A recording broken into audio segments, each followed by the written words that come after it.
qalbii halkanii fi guyyaa si gurrarra na yaa'a gurra kostiisitee uumamtuu dhagayaa qur'aana rabbii yaa kalaama rabbii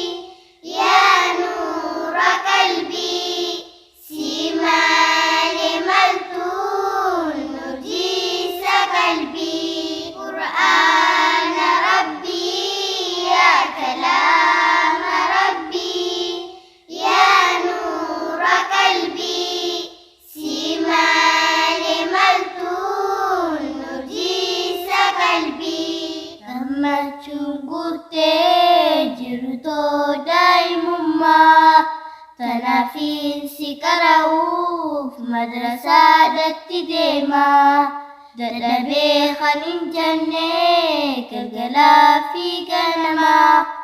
sirraa hin hafuu si barbaachaan deemaa qur'aana rabbii yaa kalaama rabbii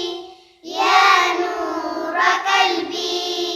si malee maltuun nujiisa qalbii qur'aana rabbii yaa kalaama rabbii yaa nuura qalbii